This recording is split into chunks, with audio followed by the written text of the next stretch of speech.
News तक अब नए अंदाज में।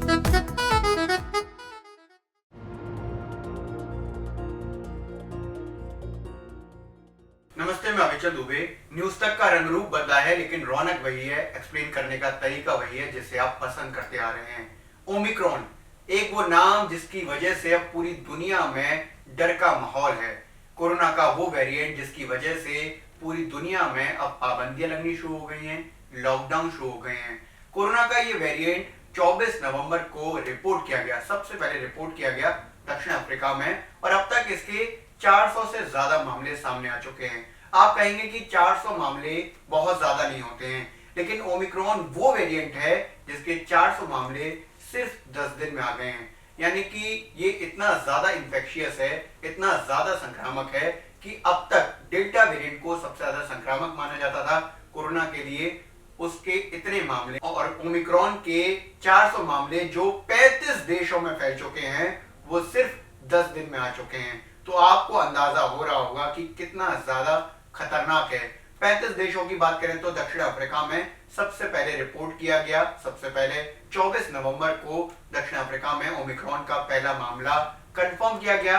इसके बाद Botswana, Netherlands, Israel, Britain, Germany, चेक Republic, Italy, Canada, Sweden, Switzerland, पुर्तगाल, जापान, डेनमार्क, ऑस्ट्रिया, ब्राजील, दक्षिण Korea, America, Singapore, Malaysia, France, Sri Lanka, Mexico. Bharat में भी ओमिक्रॉन के 2 मामले रिपोर्ट किए गए हैं। बेंगलोर में दोनों मामले रिपोर्ट किए गए, गुरुवार को इनको कंफर्म किया गया।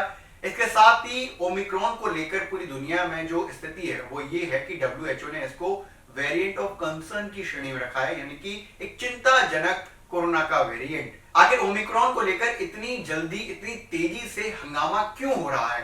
कारण 3 समझिए जिससे आपको पूरी बात क्लियर हो जाएगी। पहली बात तो ये कि ये डेल्टा वेरिएंट के मुकाबले कई ज्यादा इंफेक्शियस यानी कि संक्रामक है। कई जगह इसको 5 गुना संक्रामक बताते हैं, कई जगह 10 गुना, लेकिन कंफर्म ये है कि कई गुना है, यानी कि तेजी से फैल रहा है। दूसरी बड़ी बात ये है कि ये टेस्ट में पकड़ में नहीं आता है, और तीसरी और सबसे बड़ी बात कि ये री इन्फेक्शन को बढ़ाता है। री इन्फेक्शन यानी कि एक तरह से जिनको कोरोना पहले हो चुका है, पहले ये माना जाता था डेल्टा वेरिएंट के साथ कि दोबारा नहीं होगा, लेकिन ओमिक्रॉन में री इन्फेक्शन का खतरा बहुत ज्यादा है।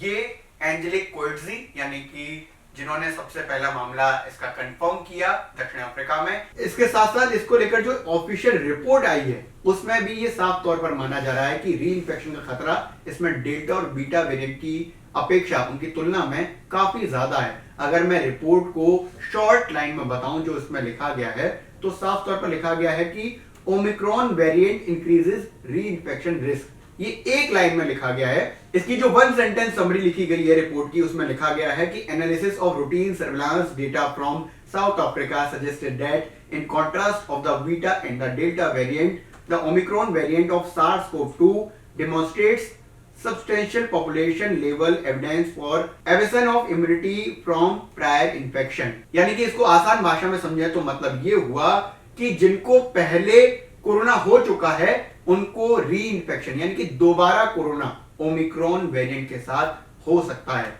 ये बहुत ज्यादा चांसेस हैं। आपके अंदर इम्यूनिटी क्रिएट हुई हो तब भी हो सकता है। इम्यूनिटी क्रिएट कैसे होती है? 2 तरीकों से।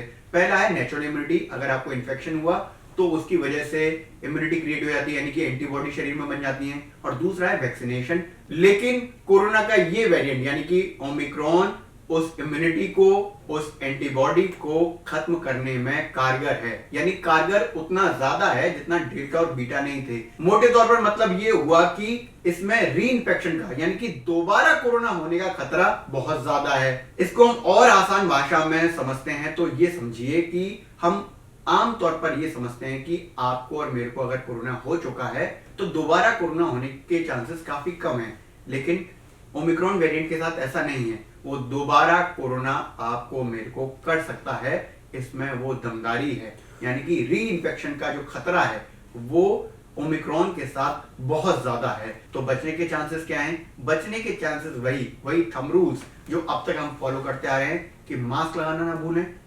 सैनिटाइजिंग करें, सोशल डिस्टेंसिंग बरतें, और सबसे जरूरी बात वैक्सीनेशन करवाएं।